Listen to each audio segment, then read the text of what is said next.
ഷിനാസ് കൂടി ടെലിഫോണിലുണ്ട്. ശ്രീ എം ഷിനാസ്, ഇവിടെ അമേരിക്കയുടെ മൗനം അത് വളരെ കൃത്യമായി തന്നെ കാര്യങ്ങൾ വ്യക്തമാക്കുന്നുണ്ട്. ആ മൗനം വാചാലമാണ്, തങ്ങൾ അറിഞ്ഞ ആക്രമണമാണ് എന്ന കാര്യത്തിൽ സംശയമില്ല. തങ്ങളുടെ പൗരന്മാരോട് മാറി നിൽക്കാൻ പറയുന്നു. അങ്ങനെ ഖത്തറിൽ കയറി ഹമാസ് നേതാക്കളെ ആക്രമിക്കാൻ പോലുമുള്ള അനുവാദം ഇസ്രായേൽ നൽകുകയാണ് അമേരിക്ക. അതെ, ഈ ഡൊണാൾഡ് ട്രംപ് 2 ദിവസം മുമ്പ് ഹമാസിന് ഒരു അന്ത്യശാസനം നൽകിയിരുന്നു. ഒന്നുകിൽ ഈ കരാറിൽ ഒപ്പുവെക്കൂ, ഇത് ലാസ്റ്റ് ചാൻസ് ആണ് എന്നൊക്കെ പറഞ്ഞിട്ടാണ്. ഖത്തറിലാണ് അമേരിക്കയുടെ വലിയ ഒരു ഒരു മിലിറ്ററി ബേസ് ഉള്ളതും. അപ്പോ അമേരിക്ക അറിയാതെ, ട്രംപ് അറിയാതെ ഈ ആക്രമണം നടക്കില്ല. അവരെ അറിയിച്ചുകൊണ്ട് തന്നെയാണ് ഇസ്രായേൽ ആക്രമണം നടത്തിയിരിക്കുന്നത്.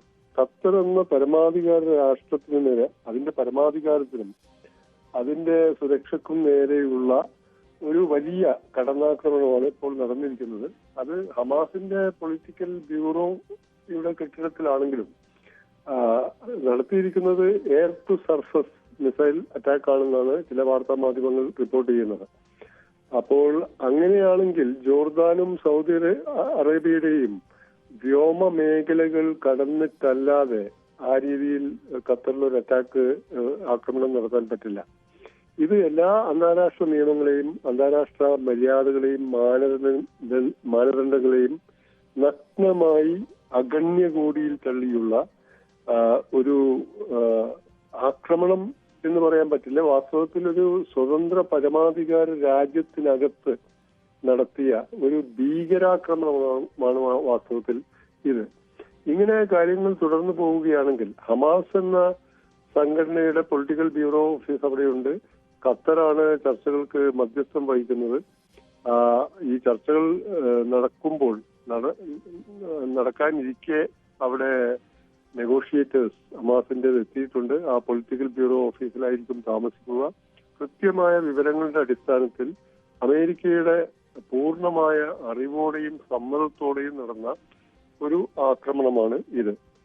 അതുകൊണ്ട് ഇത്തരം മധ്യസ്ഥ ചർച്ചകൾക്കൊന്നും തങ്ങൾക്ക് താല്പര്യമില്ലെന്നും ഹമാസ് എവിടെയുണ്ടെങ്കിലും ഏത് രാജ്യത്തുണ്ടെങ്കിലും തങ്ങൾ ആക്രമിക്കുമെന്നുമുള്ള അതിന് അമേരിക്കയുടെ പരസ്യ സമ്മതം, അല്ലെങ്കിൽ മൗനാനുവാദം എന്നല്ല, പരസ്യമായിട്ടുള്ള സമ്മതമുണ്ടെന്നുള്ള ആ ധാർഷ്ട്യം ആണ് ഇപ്പോൾ ഖത്തറിൽ നടത്തിയ ആക്രമണത്തിലൂടെ വെളിപ്പെട്ടിരിക്കുന്നത്.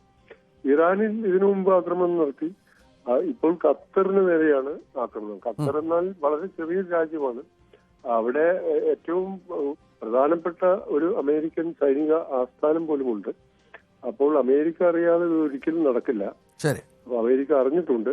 ഇത് ഒരു റൂൾസ് ബേസ്ഡ് ഇന്റർനാഷണൽ ഓർഡർ, അതിന്റെ കടക്കൽ കത്തിവെക്കുന്ന ഒരു ആക്രമണമാണ് വീണ്ടും ഇസ്രായേൽ നടത്തിയിരിക്കുന്നത്. ഇറാനുമേൽ നടത്തി, അതിനുശേഷം ഖത്തറിനുമേൽ ആയി.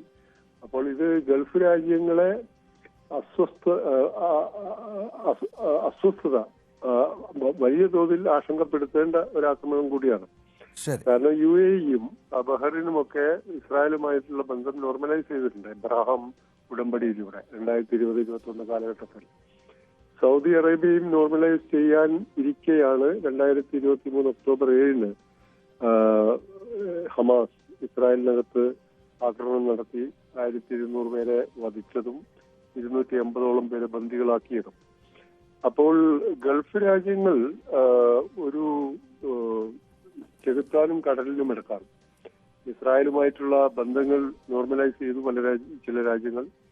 അതേസമയം തന്നെ ഖത്തറിനെ പോലുള്ള ഗൾഫ് രാജ്യങ്ങളിൽ അവരുടെ തന്നെ അറബ് ലീഗിലേക്ക് പ്രധാനപ്പെട്ട രാജ്യമായ ഖത്തറിലുള്ള ഒരു പലസ്തീനിയൻ പൊളിറ്റിക്കൽ ബ്യൂറോ ഓഫീസിന് നേരെ, അല്ലെങ്കിൽ അവരുടെ താമസ സ്ഥലത്തിന് നേരെ വളരെ പ്രത്യക്ഷമായി ആക്രമണം നടത്തുക എന്ന് പറഞ്ഞാൽ ഇത് അഭൂതപൂർവമായ ഒരു സംഭവമാണ്. അതാണ് ശരി. നന്ദി സാർ. ശ്രീ ഷിനാസ് ആണ് വിവരങ്ങൾ പങ്കുവച്ചത്.